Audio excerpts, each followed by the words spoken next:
Anyone who has watched a Steve Jobs keynote will tell you he is one of the most extraordinary speakers in corporate America. Who does the best job of that in the world?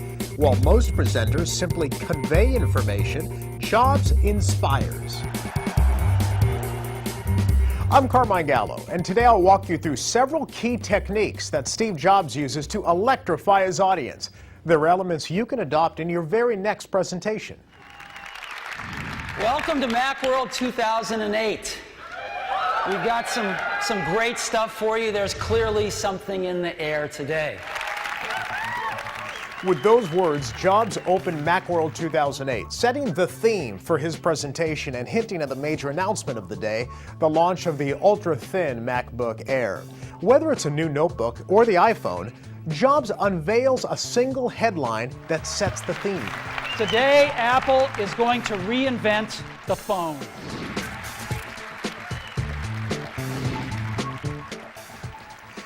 Once you identify a theme, make sure it's clear and consistent throughout the presentation.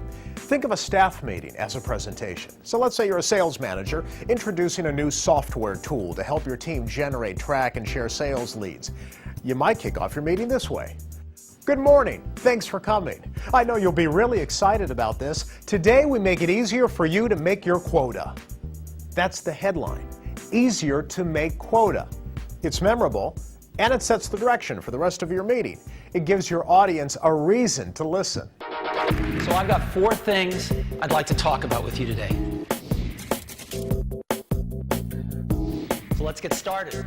Steve Jobs always provides an outline for his presentation and then verbally opens and closes each section with a clear transition in between.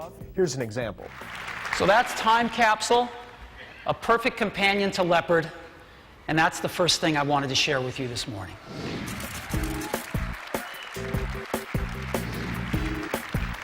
The point is, make it easy for your listeners to follow your story. Your outline will serve as guideposts along the way.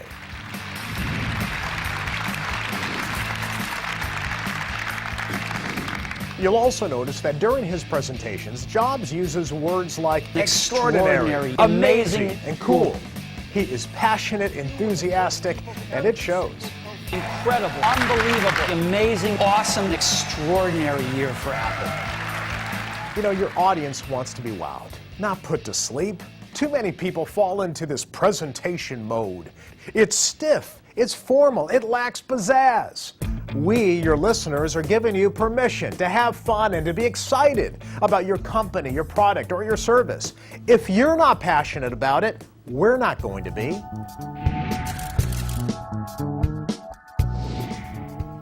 Remember, Jobs isn't selling hardware. He's selling an experience. If you offer numbers and statistics, make them meaningful. We have sold 4 million iPhones to date. If you divide 4 million by 200 days, that's 20,000 iPhones every day on average. Numbers don't mean much unless they're placed in context. Managers, connect the dots for your listeners. Recently, I worked with a company that launched a 12-gigabyte memory card. 12 gigabytes! That number doesn't mean much to most people, so we put it into context. We said that's enough memory to listen to your music while traveling to the moon and back. Now, 12 gigs means something to me. Make numbers meaningful. One of the most effective elements of a Steve Jobs presentation is that they are easy on the eyes. His presentations are visual and simple. While most speakers fill their slides with mind-numbing data and text and charts, Jobs does just the opposite. He uses very little text and usually 1, maybe 2 images per slide. You see, you want to paint a picture for your audience without overwhelming them. Inspiring presentations are short on bullet points and big on visuals.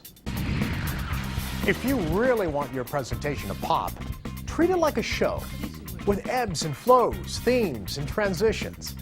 Jobs includes video clips, demonstrations, and guests. He also has a knack for dramatic flair, and it's very effective. For example, when introducing the MacBook Air, Jobs drew cheers by opening a manila interoffice envelope and holding the laptop out for everyone to see.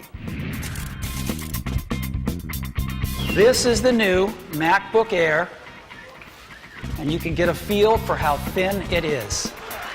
What is the one memorable moment of your presentation? Identify it ahead of time, then build up to it. With a little help from our friends, everything will work today. And finally, rehearse, rehearse, and rehearse some more. Let me show you how easy that is now. Steve Jobs makes it look easy because he spends hours rehearsing. He cannot pull off an intricate presentation with video clips and demonstrations and outside speakers without practice. The result, a presentation that is perfectly synchronized and looks, yes, effortless. Now, the average business person does not have the resources to create a Steve Jobs extravaganza, but you do have time to rehearse. The greatest presenters do it, and so should you. Oh, and one more thing. At the end of most presentations, Jobs adds to the drama by saying, "And one more thing." One last thing. He then adds a new product or a feature, sometimes just introduces a band. This not only heightens the excitement, it also leaves your audience feeling they've been given an added bonus. The point is, Steve Jobs approaches each presentation as an event, a production with a strong opening, product demonstrations in the middle, and a strong conclusion. And yes, even an encore, that one more thing. I wish you a dazzling presentation.